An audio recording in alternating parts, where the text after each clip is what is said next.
বলছি এই বাড়ি তো নাকি? আরে বাবা হ্যাঁ, বাড়ি দেখে বোঝো না কত বড় বাড়ি। ডাকো না তো। ম্যাডাম, ও ম্যাডাম। কে তোমরা? হ্যাঁ, শাড়ির মতন চালাচ্ছ কেন? আরে বলছি স্যার, ম্যাডাম আছে বাড়িতে? আমি ম্যাডামের বর, যা বলার আমাকে বলো। বলছি কাজটা ম্যাডামের সঙ্গে ছিল। আমায় বলো, ম্যাডাম এখন ব্যস্ত আছে। তোমার বলে কি হবে? তুমি তো নাকি বউর গোলাম। এসব কি উল্টোপাল্টা কথা বলছো? হ্যাঁ না মানে রাগ করবেন না, ওই আমার মতন আপনারাও ভাবে তো তাই বলিছে। দেখো, আমাদের বাড়ি আছে, চুপচাপ ভদ্রভাবে কাজ করে বেরোয় যাবা, ঠিক আছে? এসব উল্টোপাল্টা কথা বলবা না, এবার মতন ছেড়ে দিলাম। পরবর্তীতে যদি এরকম কথা বলো না, একদম এমন শাস্তি দেবো না, সারা জীবন মনে থাকবে। আরে ওইসব কথা ছেড়ে দিয়ে ম্যাডাম কোথায় গেছে সেটা বলো।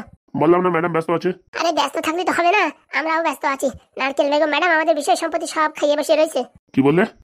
আরে বাবা ও কথা না, ওই আমার বউটা বোঝে না, বুঝতে পেরেছেন? আপনি একটু ম্যাডামরে ডাকেন, বলেন কি ওই ফুটোদের বাড়ির লোক আইছে। ও, তাহলে তুমি ফুটোদের বাড়ির লোক? আগে হ্যাঁ। না না, ওদের বাড়ির লোক না, এমনি ওরা আমাদের জানাশোনা। আরে বাপু, তুমি একটা কথা বলো, তোমার বউ আরেকটা কথা বলে। কেন আপনি দেখেননি? সেদিন তো আসলাম, আপনি তো ছিলেন, আমাদের তো দেখেছিলেন। কত লোক যায়, কত লোক আসে, কার কার খবর রাখবো শুনি। হ্যাঁ আরে অত শত বাদ দিয়ে ওই নারকেল না কি নাম, তাহলে ডাক দেন তো। আরে মাথা খাতা ঠিক আছে তো তোমার? হ্যাঁ, কথাবার্তা সামলে বলো, আমার বউ যদি শোনে না, তোমার কাজ তো দূরের কথা, বেলনের বাড়ি দেবে। অত সোজা নাকি? আমিও কম ঝান্ডু না। কি? কে কোন ঝান্ডু না কি শুনলাম? নমস্কার ম্যাডাম। কিরে হুলো বিড়াল, হ্যাঁ এরকম হাঁ করে দাঁড়িয়েছিস কেন? বলছি কি এটা কি আপনার স্বামী? না না, ওটা আমার অ্যান্টেনা। বলো কি হয়েছে? বলছি কি আমার স্বামীর যে বিষয় সম্পত্তি আপনার নামে রয়েছে, সেটাও ঘপাত করে ট্রান্সফার করে দিন তো। কোন বিষয় সম্পত্তি?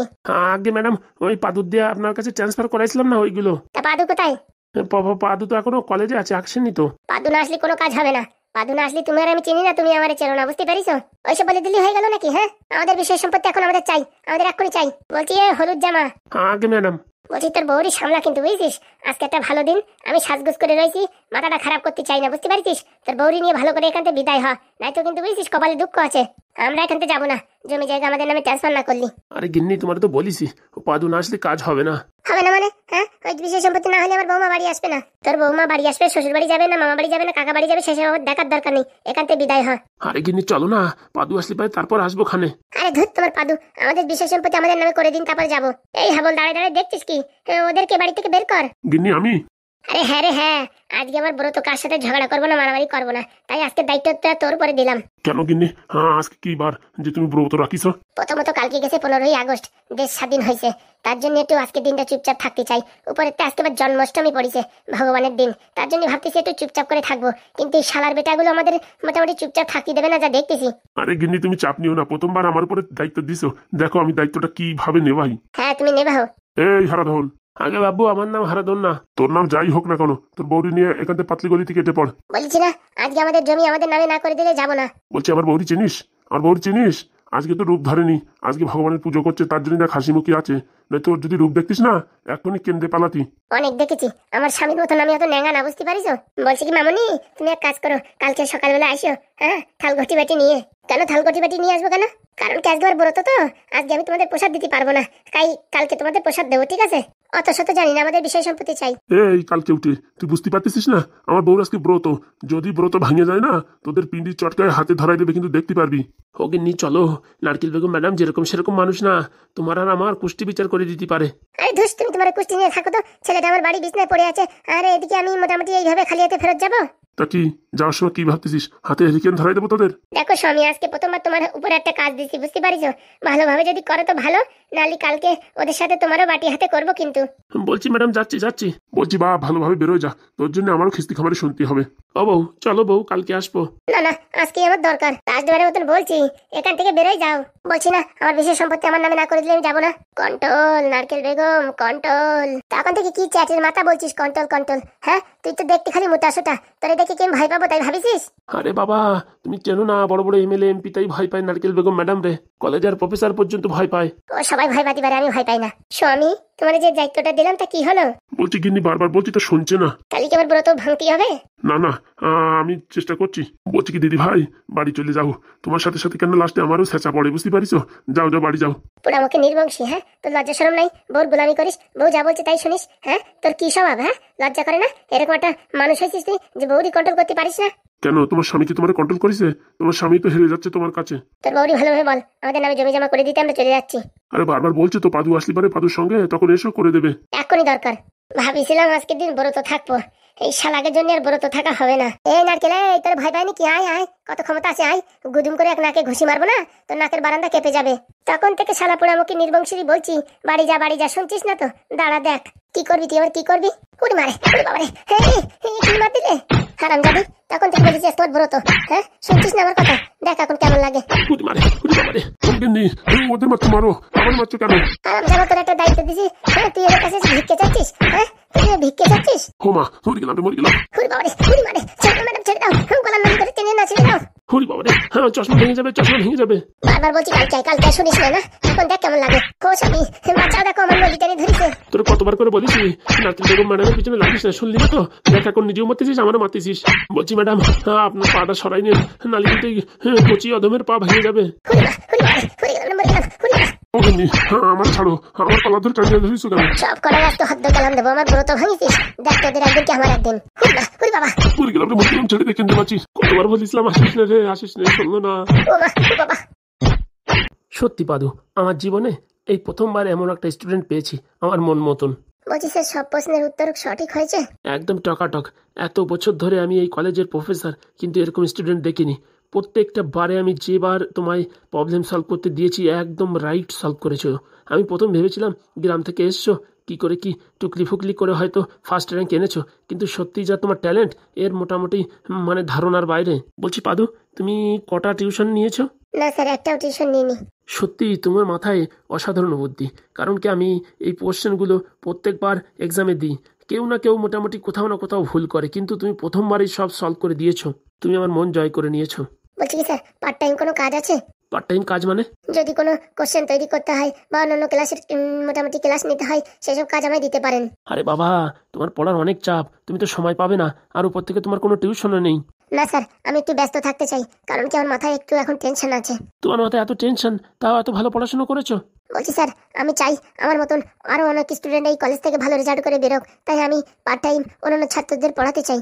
হ্যাঁ হ্যাঁ, তোমার মতো মাস্টার পেলে তো সবাই ধন্য হয়ে যাবে। আছে একটা তোমার পিছনের একটা ব্যাচ আছে, সেই ব্যাচটাকে তুমি পড়াতে পারো। আচ্ছা স্যার, আমায় একটু সময় বলে দেবেন, আমি সেই সময় পড়াবো। বলছি কি পাদু, তোমার মন খারাপ কেন? বাড়ি যাবে নাকি? এরকম মুখটা কালো করে আছো। না স্যার, এমনি একটু মনটা খারাপ। না না, তুমি যা ভালো পড়াশোনা করেছো, তুমি যদি চাও 1-2 দিন বাড়ি থেকে ঘুরে আসতে পারো। না স্যার, বাড়িতে অনেক গরিব পরিস্থিতি, তার জন্য মাঝে মাঝে যেতে হয়। নারকেল বেগম ম্যাডামের সঙ্গে একটা ছোট্টখাটো বিজনেস আছে, তাই ওই কাজগুলো করতে যেতে হয়। ওই 1 সপ্তাহ 2 সপ্তাহ পরে পরে একটা ছুটি দিলে তাতেই হবে। আরে বাবা, ওর জন্য কোনো টেনশন করো না, আমার খালি বলো। আমার নারকেল বেগম ম্যাডাম যদি ফোন টোন করায় না, বুঝিস, উনি মোটামুটি সেরকম সুবিধার মানুষ না। আচ্ছা স্যার, বলছি কি স্যার, একটা কথা বলবো, কিছু মনে করবেন না তো? না না, বলো। আমার একটা বন্ধু আছে, পড়াশোনা করে না, ও কাজবাজ ভালোই করে। আপনাদের এই হোস্টেলে বা কলেজে যদি ওর জন্য কোনো একটা ছোট্ট চাকরি হতো, টাকা পয়সা না দিলেও হবে, ও খালি আমার সঙ্গে থাকবে, তাতেই আমি সন্তুষ্ট। আচ্ছা স্যার, কোনো কাজ? কে তোমার বন্ধু? হ্যাঁ স্যার। হ্যাঁ হ্যাঁ, নিয়ে এসো। এই মোটামুটি অনেক কাজ আছে। এই ছেলেপেলেগুলো যেমন পড়াশোনা করে না, রাত্রেবেলা নাইট ডিউটি দিতে হবে, সব রুমে গিয়ে দেখতে হবে কে কি করছে কি না করছে, আর আমার ডিটেলসগুলো দিতে হবে। হ্যাঁ স্যার, ও খুব ভালো করবে, আর ও আমার সঙ্গে থাকলে না আমার মন খুব ভালো হয়ে যায় স্যার। আর আপনি বলবেন, আপনার যে কাজ বলবেন সে কাজ করে দেবে। ঠিক আছে ঠিক আছে। তাহলে স্যার কালকেই ডেকে ফেলি? অবশ্যই, কোনো সমস্যা নেই। খাওয়া দাওয়া ফ্রি, থাকা ফ্রি থাকবে তোমার সঙ্গে। আর ওই টাকা পয়সা যদি কিছু হাত খরচা লাগে, সেটা আমি আমার তরফ থেকে দেবো। না স্যার, টাকা পয়সা না দিলেও হবে, আমার সঙ্গে থাকতে দিলে সেটাই অনেক। দেখো আবার অন্য ছেলেদের আবার ডিস্টার্ব না হয়। না স্যার, কোনো ডিস্টার্ব হবে না স্যার, একদম সাইলেন্ট। আপনি যা বলবেন তাই করবে, তার বাড়তি কিচ্ছু করবে না। আচ্ছা ঠিক আছে, তোমার পড়াশোনায় আমি মুগ্ধ, তাই তুমি যা বলবে আমি তাইতেই রাজি। তুমি এইবার আমাদের এই মোটামুটি ইউনিভার্সিটির নামটা একদম টপ র্যাঙ্কে মানে উঠিয়ে দেবে। হ্যাঁ স্যার। আর চাকরি বাকরির টেনশন করো না, তুমি যে পড়াশোনা করছো, তোমার ভালো ভালো কোম্পানির থেকে একদম মোটামুটি তোমার ডাক আসবে। আচ্ছা স্যার, আসি তাহলে। বাবা, এই যে পরি বাবা। নমস্কার স্যার। বলো বলো, কেমন আছো? বলছি কি বাবা, তুমি আমার পরীকে কিচ্ছু বলো না জানো? আর কি করে বলবো, তোর মা যা আমার পিছনে লেগেছে তাতে বলার কিচ্ছু নেই। বলছি কি মা, এই কলেজে যখন ভর্তি হয়েছো, এই কলেজে সবাই ভর্তি হতে পারে না, পড়াশোনাটা ভালো করে বিয়ে করলে হতো না? না না, ওই রাজকে তুমি বলেছি, আমাদের ভীষণ সমস্যা, বাড়ি থেকে মোটামুটি অনেক চাপ, তাই বিয়ে না করলে পারে আর আমার পড়াশোনা হবে না, হয়তো কলেজ এখানে ছেড়ে দিতে হবে। বাবা তুমি রাজি হয়ে যাও না বাবা বিয়ের জন্য, বিয়ের পরে তারপর আমরা দুইজনে একসঙ্গে কলেজে আসবো, ভালো করে পড়াশোনা করে ভালো চাকরি পাবো। বলছি বাবা, তোর উপর আমার অনেক ভরসা, আমার একটা মাত্র ছেলে, তুই যদি এখন চাকরি বাকরি না করিস, আমার বিষয় সম্পত্তি বসে বসে খাস, লোকে হাসবে না? আরে বাবা তুমি টেনশন করো না, খালি পরীর সাথে আমার বিয়েটা হতে দাও, দেখো পড়াশোনায় এমন মগ্ন দেবো না, মোটামুটি দেখবার টকা টক করে একদম টপ রেজাল্ট করবো। আরে ওই গ্রামের যে ছেলেটা আইছিল না পাদু, এই পরীর সাথে, ও মোটামুটি একদম টকা টক, পরীক্ষার প্রশ্নের উত্তর কি একদম ঝাঁকাঝাঁক। বলছি পরি, এখন তো পাদু গেল, কথা বললে না যে? ও, এই দুজনের ভিতরে একটু ভুল বোঝাবুঝি হয়েছে। আরে বন্ধুর সাথে এরকম ভুল বোঝাবুঝি করতে নাই, ছেলেটা খুব ভালো, বললি হবে না? ঘোরার ছাই ভালো। কে জানে, কথাবার্তা শুনে তো ভালোই মনে হলো। বলছি একবার দেখে তো কাউরে তার মনের ভিতরের কথা জানা যায় না। না, আমরা অনেক বছরের বন্ধু, কিন্তু এখন জানতে পেরেছি ও কত বড় স্বার্থপর। কেন, কি করেছে? ও বলবেন না স্যার, অনেক বড় চিটিংবাজি করে এই কলেজে ভর্তি হয়েছে। চিটিংবাজি মানে? হ্যাঁ, ও তো টপ রেজাল্ট করতো না, ওর সামনে একটা ছেলে বলছিল, তারটা দেখে দেখে টুকি টুকি টুকি টুকি টপ করেছে। না না, এ হতেই পারে না, এসব টুকিয়ে লেখা জিনিস না তো, এসব মাথায় ব্রেন খাটানো তৈরি করা জিনিস। আরে বাবা, তুমি পরির কথা বিশ্বাস করো, ও ছেলে বিশাল ডেঞ্জার ছেলে, বুঝতে পারিছো? ওরে সেরকম লাইটাই দিও না। আচ্ছা, তোমরা বাড়ির দিকে যাও, আজকে বাড়ি খাওয়া দাওয়ার ব্যবস্থা করা হয়েছে। আমি আসবো। আরে হ্যাঁ, তোমার জন্যই তো আজকে খাওয়ার নিমন্ত্রণ। চলো পরি চলো, মা আজকে খুব স্পেশাল রান্না করেছে। আচ্ছা স্যার, আসি। ঠিক আছে, তোমরা যাও, আমার একটু কাজ আছে, আমি কাজ সেরে আসছি। আচ্ছা চলো। মেয়েটা দেখতেই ভালো, তাই রাজি হয়ে গেছি। আর আমার ছেলে হচ্ছে গবেট মার্কা, ওর জন্য এত ভালো মেয়ে কোনোদিন পাওয়া যাবে না, তার জন্য রাজি হয়ে গেছি। পড়াশুনো কি করবে কি না করবে তা জানি না, কিন্তু বৌমাটা ভালো হবে মনে হচ্ছে। ইস, পাদুর কাছে এর ব্যাপারে একটু শুনবো, তা শোনাই হলো না। আর পাদুও ছেলে ভালো, এরা জানে না তাই উল্টোপাল্টা বলছে। টুকলি করে কি এরকম টপ করা যায়? আর প্রশ্নের যা উত্তর দিয়েছে, কোথাও মোটামুটি কলম লাগানোর পরিস্থিতি নেই, সব জায়গায় পুরো একদম ঝাক্কাস। দেখো তো এই প্রশ্নের উত্তরটা কত সুন্দরভাবে দিয়েছে। বিগত 15 বছর ধরে এখানে মাস্টারি করছি, আজ পর্যন্ত কেউ কোনোদিন এই প্রশ্নের উত্তর এত সুন্দর এত নিখুঁতভাবে দিতে পারেনি। আর হাতের লেখা দেখো, বানানেও কোথাও ভুল নেই। বাবা সত্যি জিনিয়ার ছেলে, বললে হবে না।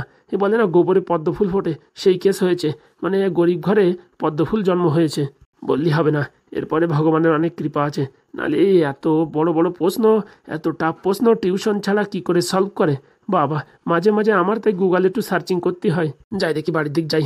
বৌমা প্রথমবার বাড়ি যাচ্ছে, যাওয়ার সময় একটু নরেনের দোকান থেকে একটু টাটকা দই নিয়ে যাই। বউর সাথে কথাবার্তা বলে একটা বিয়ের দিন ঠিক করতে হবে, আর বিয়েই দিয়ে একটু ডাকতে হবে। আরে বাপু, তুমি কে? বলছি আপনার ছেলে মেডিকেলের দোকান আছে না? হ্যাঁ, কেন, কি হয়েছে? আপনার ছেলে কোথায়? আরে 2-3 দিন ধরে আমার ছেলের খবর আমি পাচ্ছি না। আপনার ছেলে কি বিয়ে করেছে? হ্যাঁ, সবাই তো তাই বলছে। আপনার ছেলে যাকে বিয়ে করেছে তাকে কি জানেন? আরে বাবা, আমি কি করে জানবো, শুনেছি নাকি আগে প্রেম করতো। প্রেম করতো? এসব হাবিজাবি কথা। আপনার ছেলে আমার বউকে বিয়ে করেছে। আরে বাবা, তুমি এসব কি উল্টোপাল্টা কথা বলছো? ঠিকই বলছি কাকু, আপনার ছেলেকে বলেন যে আমার বউকে ফেরত দিয়ে দিতে। আরে বাবা, তুমি কি পাগল ছাগল হয়ে গেছো নাকি? শুনেছি ও আগে প্রেম করতো, কিন্তু কারোর বউরই বিয়ে করেছে সে কথা তো জানি না। ফোন লাগাও, তুমি ফোন লাগাও। আরে বাবা, ফোন লাগিয়েছি তো 2-4 দিন ধরে, সুইচ অফ বলছে। মিথ্যে কথা বলবেন না, আপনি ফোন লাগান। আরে বাবা, বলছি তো, ফোন লাগছে না। দেখেন বুড়ো, আমার সাথে ফাজলামি করবি না, কিন্তু আমার মাথায় এমনিতে রক্ত গরম হয়ে রয়েছে। তোর ছেলে যে আমার সাথে ধোকাধড়ি করেছে, তোর ছেলের এই পৃথিবী থেকে সরিয়ে দেবো বলে দিচ্ছি। আরে বাবা, তুমি হয়তো কোথাও ভুল করছো। হারামজাদা, আমি কোথাও ভুল করিনি। কথাবার্তা সামলে বলো। হ্যাঁ, তোমার বাপ বয়সী মানুষ আমি, আমার সঙ্গে এরকম খিস্তি খামারি করছো? ছেড়ে দাও, আমার ছেড়ে দাও। আরে বাবা, আমার ছেড়ে দাও, আমার শরীর এমনিতে ভালো নেই, আমার ছেড়ে দাও। তুমি কি করছো এসব? হারামজাদা, হ্যাঁ, আমার স্বামীর গায়ে হাত দাঁড়া তোরে দেখাচ্ছি। কচা কোথায় পাই দেখি, কচা। ছেড়ে দাও বাবা, আমার ছেড়ে দাও, আমার মেরো না। তুই তোর ছেলের এখনই ফোন করে ডাক, না তোর জীবন এখানে শেষ করে দেবো। আমার ছেলের ফোন লাগছে না বাবা, ছেড়ে দাও, আমার লাগছে। আমি একটা রুগী মানুষ, অসুস্থ মানুষ, এই কালকেই হসপিটাল থেকে আসলাম। নাটক করবি না, তোর ছেলেরে ফোন কর আগে। হৌরি মা, হৌরি বাবা। ও গিন্নি, তুমি কি করলে? যে বেহুশ হয়ে গেছে। পোড়া আমাকে মরে মরুক, ওই শালা 2 দিন আগে একবার আমার বাড়ি আইছিল, সেদিন ভালোভাবে বলছি শোনেনি, খিস্তি খামারি করেছি, তারপর গেছে। হ্যাঁ, আজকে আবার আমার স্বামীর গায়ে হাত। বলছি গিন্নি, এটা তো মনে বেহুশ হয়ে গেছে। দাঁড়াও, ওর ব্যবস্থা আমি করছি। কি করবা তুমি? কেউ দেখে ফেললি তো আবার পুলিশ কেস হবে। কিচ্ছু হবে না, মালটারে বালি চাপা দিয়ে দেবো, দাঁড়াও। কি করবা? তুমি দেখো মালটা পটল তুলিছে না কি আছে। হ্যাঁ, আছে গিন্নি, আছে। যে জায়গায় হাত ধরিস সে জায়গা ধুলো ভালি দিয়ে মুছে দাও। কেন? ওখানে হাতের ফিঙ্গারপ্রিন্ট থেকে যাবে। তুমি হাতটা ভালো করে মোচো আর ওখানে ধুলো বালি লাগাও। আমি ঘরের থেকে একটা বস্তা আনতেছি, ঠিক আছে? বস্তাতে কি করবা? মালটাকে বস্তার ভিতর ভরে একদম নর্দমায় ফেলে দেবো। কি বলছো গিন্নি, এটা পাপ কাজ হবে না? ও শালা বেঁচে থাকাই পৃথিবীর কলঙ্ক, ও যেখানে যায় মানুষকে জর্জরিত করে তোলে। তুমি কি করে জানলে? ও দেখলেই বোঝা যায়, ও একটা শালা নির্লজ্জ মানুষ থাকে। শালা সেদিন কতবার বুঝালাম, হ্যাঁ, এখান থেকে কেটে পড়। আজকে আবার আসে তোমার কলার ধরিছে। হ্যাঁ, কালকে আমার ছেলের পিছনে লাগবে না, কালকে আমার বৌমা নিয়ে পালাবে না, তার কোনো গ্যারেন্টি আছে? তাই বলে একটা মানুষের এইভাবে ব্যাট দিয়ে বাড়ি দিলে? ওরে বাবা, ব্যাট দিয়ে বাড়ি না দিলি তোমার জীবন যে আত্মারাম ফুটুস হয়ে যেত। আমার জীবন যেত, কিন্তু এরা মারলে কেন তুমি? তোমার নামে কোনো এলআইসি ফেলাইসি করা নাই। এই বয়সে তোমার জীবন চলে গেলে আমার জীবন কি করে চলবে? আগে 2-4টে এলআইসি খোলাইনি, বুঝতে পারিস? কি কথা বলছো? ঠিকই বলছি। ভেঙাচ্ছ কেন মানে? ভেঙা মানে তো কি করবে, চুপচাপ দাঁড়াই থাকো, আমি বস্তা নিয়ে আসি। ইয়ে কি রে বাবা, ভাগ্য ভালো মালটা টপকায় যায়নি। বলছি কি, বস্তা না নিয়ে একটু জল আনো না তো, মালটার মুখে জলমল মারিয়ে হোশ আসলি পরে বাড়ি পাঠাই দেবানি। আরে তুমি পড়ে আমাকে ঘরে যেয়ে বসো তো, যা করার আমি করছি। এইভাবে একটা মানুষের সাথে এরকম ব্যবহার করা কি ঠিক হবে? অত ঘন কথা বলে না, আর একটু হলে নিজের দেয়ালের ফটো হয়ে যেতে। কি করবো রে কি করবো? হ্যাঁ নাও, এই বস্তার ভিতর ভরো। কি কি কি কি কি বলছো কিন্নি? যা বলছি তাই করো। হ্যাঁ আমি পারবো না। সেটা আমি জানি তুমি পারবা না, বস্তার মুখটা খোলো, আমি ঢুকাচ্ছি। বলছি কিন্নি এটা পাপ হবে না? যাও তাহলে জেলের ভাত খাও। বলছি কিন্নি আমি তো কিছু করিনি, যা করো তুমি করেছো। পোড়ামুখের কথা শুনেছো? হ্যাঁ, এখন মালটা আবার জেলে পাঠাতে যাচ্ছে। বলছি কিন্নি যা ঘটনা হয়েছে চলো থানায় গিয়ে বলে দিই যে ভুল ভ্রান্তি এই কাজটা হয়ে গেছে। তুমি শালা নিজে মারবা আর আমারও মারবা, কথা না বলে বস্তা ধরো। বাকি কি করতে হয় কি না করতে সে আমার জানা আছে। এটা কি ঠিক হবে? আরে মালটা এখনো পটল তোলেনি, ওরে খালি এর ভিতরে ভরে অন্য গ্রামে পাস করে দিয়ে আসবো। তুমি কথা বুঝতেছো না? যদি কেউ দেখে? সে আমি বুঝবো, অত ঘন কথা না বলে তুমি বস্তাটা ধরো। ঠিক আছে। বলছি গিন্নি তুমি আবার কোনোদিন আমার আবার এরকম বস্তার ভিতরে ভরে পার্সেল করে দেবা না তো? আমার কথার বিরুদ্ধে হয়েছিস কোনোদিন তো এরকমই ঘটনা ঘটবে, মনে রাখিস। হ্যাঁ আচ্ছা ঠিক আছে আমি বস্তা ধরছি। ধর তাড়াতাড়ি। বলছি কাকা, টাকার ব্যবস্থা হয়েছে? আমার কপালের বিয়ে নেই রে ভাইপো। কেন, কি হয়েছে? এত ইমোশনাল কথাবার্তা বলছো কেন? কালকে অব্দি তো ভারী গরম দেখিছো, এক সপ্তাহ আগে টাকা রেডি করে দেবো, আর এখন এরকম ইমোশনাল দেখাচ্ছ। আমার আর বিয়ে হবে না, বুঝতে পারছিস? তুই এই বিয়েটা মোটামুটি ক্যান্সেল করে দে। ক্যান্সেল করে দে মানে? এখন ক্যান্সেল করে দিলি বলে হবে? আমি এখন হাওয়া দিয়ে গাছের মাথায় উঠেছি, এখন ঘাপ করে মোটামুটি মই কাটি নিলে হবে? হাতে নাই পয়সা করি, মনে হয় বিয়ে করি। আমার ভাইপো চায় নতুন গাড়ি, হ্যাঁ কোনটা এনে দেবো আমার শ্বশুর বাড়ি। শোনো, ওইসব প্রীতির কথা বললি কিন্তু টাকার অ্যামাউন্ট কম হবে না, যা বলিছি তাই বলিছি। 2। আরে ভাই আমার কাছে 20,000 টাকা নাই, তোরে 2 কোথাতে দেবো? দেখো কাকা, এরকম এখন কিন্তু এক মাইল কিন্তু হবে না বলে দিচ্ছি, বুঝতে পারিস? শোন ভাইপো, তোর কথা শুনে সকালবেলা গেছিলাম শিয়ালদা স্টেশনে যাইয়ে, ভাবছি করা ওই বিক্রি করি, চুলকনির ওষুধ। আগে যেরকম বিক্রি করতাম, ও বাবা এখন বিক্রি করতে যাচ্ছি, কেউ কিনতেছেই না। মেইন কথা হচ্ছে আমাদের ট্যালেন্টই কমে গেছে। আমাদের ট্যালেন্টই কমে গেছে মানে? তোর বাবার নিয়ে গেছিলাম। আর বাবার নিয়ে গেছিলে? তা কি করবো, আমার একার শরীরে কুলোয় না, বুঝতে পারিস? তোর বাবার আমি কত আগে ফেরি করেছি, কিন্তু এখন মোটামুটি আর হচ্ছে না। তোর বাবা তাবিজ বিক্রি করার চেষ্টা করেছে, কিন্তু হয়নি। বলছি আমার বাবার বিয়ের কথা বলিস নাকি? তোর বাবা এমনি ধরে ফেলিছে। এই কেলো করিছে? মেয়েটা কিটা সে কথা বলিস? না বলে যাবো কোথায়? আমার পিরানের কথা সব বলে দিছি। ওই ঢ্যামনার সাথে কোনো কিছু আমি লুকাই না, আর হাগুদার সাথে আমি কোনো কিছু লুকাই না। হে মরিছে, কেলো করিছে? ভালো কাজ করিস। হ্যাঁ ওই ভাইপো তুই ক্যান্সেল করে দে, বুঝতে পারছিস? আমি অত টাকা দিতে পারবো না। ওই 5-10 হাজার টাকা হলে এখান থেকে কড়া ভাঙা 3 ভাঙা করে মোটামুটি গুছাই দিতাম, অত টাকা আমি পারবো না। তাহলে কাজ করো, ওই 2 দেওয়া লাগবে না, 1.5 দিলেই হবে। ওরে ভাইপো আমি 50 দিতে পারবো না, তুই 1.5-এর কথা বলছিস? তাহলে তোমার জন্যও ঠিক, আমার জন্য ঠিক, ওই 1 লাখ টাকা ফিক্স। আরে ভাইপো কতবার বলবো, 5-10 হাজার টাকার উপর আমি দিতে পারবো না। একটুখানি চেষ্টা করো, 1 লাখ টাকা পারবা? আমার পক্ষে সম্ভব না, তুই বিয়েটা ক্যান্সেল করাই দে, বুঝতে পারিস? এক কাজ করো, 50 দিও। আমি ভাইপো 1 টাকাও দিতে পারবো না। এরকম টিপটিপি করতেছো কেন? হ্যাঁ, টাকা পয়সা কি সব চাপাই খাবার নাকি? বলছি ভাইপো 1 টাকা নাই কাছে। ঠিক আছে, তোমারও না আমারও না, 30,000 টাকা ডান। আরে ভাইপো আমি 1 টাকা দিতে পারবো না, ভারী জোর ওই একবার রয়্যাল পাস মারিয়ে দিতে পারি 1,000 টাকা। আরে ওইসব ছাড়ো, তাহলে 10,000 টাকা দাও। বলেছি না ওই 1,000-এর উপর পারবো না। হে একটু আগে বললে 10,000 টাকা পারবা দিতি, আর এখন 1,000 বলছো? দেখ নিজের দিক টাকায় আমি বুঝতে পারতেছি আমার শরীরে অত জোর নাই যে আমি অত টাকা দেবো। তা বিয়ে করে বৌরি কি খাওয়াবা? সেসব তো কোনো টেনশন নাই, হাগুদা আছে, ঢ্যাবনা আছে, সবাই আছে, পাদু আছে, কোনো চাপ নেই। তুমি না কাকা বাড়ি আর কি বলবো? হ্যাঁ 2 সেটেলমেন্ট হয়েছে, এখন তুমি 1,000 আছে ঠ্যাক খাইছো। ওরে ভাইপো আগের মতন বেচা কেনা নাই, আগের মতন বেচা কেনা থাকলে পারে 1 সপ্তাহ কি তোর 3 দিনের মাথায় 2 লাখ টাকা দিয়ে দিতাম। হয়েছে, যা পারবা না তার বলে লাভ নাই। শোনো এক কাজ করো, বাবার কিছু বললে না, বুঝতে পারিস? বিয়ের ব্যবস্থা আমি করছি। সত্যি বলছিস করবি তুই? আমি তো ভাবছি আমার কাছে টাকা পয়সা নাই বলে আমার বিয়েও হবে না। আরে কাকা আমি খারাপ হতে পারি ছেলে, কিন্তু আমার কথার দাম আছে। বলেছি তোমার সাথে বিয়ে করাবো তো করাবো, এখন তুমি টাকা দিতে পারতেছো না সেটা তোমার মুশকিলের ব্যাপার, কিন্তু এই নাদন কথা দেশে বিয়ে তোমার সাথে হবে তো তোমার সাথে হবে। সত্যি বলছিস ভাইপো? তোমার মাথায় হাত রেখে বলবো? না না, তার দরকার নেই। বলছি আমার বাপরে কিছু বলে না, বুঝছো? মাথা পাগলা মানুষ, কোথা দিয়ে কি করবে তার কোনো গ্যারেন্টি নেই। ঠিক আছে বলে দেবানি। তুমি টাকা দাও না দাও ব্যবস্থা আমি করছি। ভাবছিলাম ফিরি একটা পালসার বাইক পাবো, তা তুমি যা বললে এখন মোটামুটি আমার দুঃখের যন্ত্রণা আমি এখন আমার নিজের গাড়ির টাকা খরচা করলেও তোমার সাথে বিয়ে করাবো। সত্যি বলছিস ভাইপো? বললাম না মানুষ খারাপ হতে পারে, কিন্তু আমার চরিত্রহীন না। কি একটা কথা বললি ভাইপো, আমার পরাণ কান্দে গেল। হ্যাঁ তুমি চুপচাপ থাকো, বাবার সাথে কিছু বলে না, ঠিক আছে? আমি ব্যবস্থা করছি, আর মাসিরে আজকে সেটেলমেন্ট করে দেবো তোমার কথা বলে। থ্যাংক ইউ ভাইপো, থ্যাংক ইউ। মনে রাখো তোমার উপর কিন্তু আমার একটা পাওনা আছে, সময় মতন আমি মিনিটটাই নেবো। বলছি ভাইপো অত বড় অ্যামাউন্ট চাইলে কিন্তু আমি কোনোদিনই দিতে পারবো না। অ্যামাউন্ট দেওয়ার দরকার নেই, সময় মতন তোমাদের যা দরকার তাই আমি চেয়ে নেবো। আচ্ছা বাবা আমি যাচ্ছি, বুঝছো? আর বাপরে কিছু বললো না। আর আমি যে তোমার কাছে 2 লাখ টাকা চাইছি এ কথা বললো না কিন্তু, নাহলে কিন্তু আমার সাথে বাড়ি যেয়ে ঝামেলা করবে। বলছি কি ভাইপো, সত্যি কথা কি সবকিছু আমি বলে ফেলাইছি। সর্বনাশ করিছে। কাকা তুমি আমার বাঁচাও, এই কথা বাবা যদি জানতে পারে না আমার বিশাল কেলান কেলাবে। আমার 1 টাকারও দরকার নেই, তোমার রয়্যাল পাসেরও দরকার নেই, তুমি রাখো। আমার বাপ চেতে গেলি আমার ওই আড়ার সাথে বান্ধে কিন্তু কেলাবে। ঠিক আছে, বারণ করবানি। বারণ করবানি না, তোর পায়ে ধরতেছি। তুমি এসব কাজ করো না, বুঝতে পারিস? কতবার বলেছি কাউরে কিছু বলবা না, ঘাপাত করে আমার বাপরে বলে দিয়েছ। তোর বাপরে কিছু বলা লাগেনি, এমনিতে বুঝতে পারিস। কি কি কি বলো? হ্যাঁ ঠিকই বলছি। ঠিক আছে, আমি যাচ্ছি মাসির কাছে। হ্যাঁ, মাসির একটু পিনিক পানাক দিয়ে পটাতে হবে। যা যা। বাড়ি গেলে কি হবে কে জানে। আমার বাবা আবার পাগলা মানুষ, মাথায় সিট উঠে গেলি আগা পিছন দেখে না, একদম ঝুলন্ত বাড়ি দেয়। কি ফুটেদা কথা হয়েছে? কারণ তুই শুনিস নি আবডাল থেকে? শুনেছি তো। তাহলে তোর কি মনে হয় বিয়ে কি আবার হবে? হয়তো কথা ভাই, ওর যা ট্যালেন্ট তোমার বিয়ে কেন ওই করায়।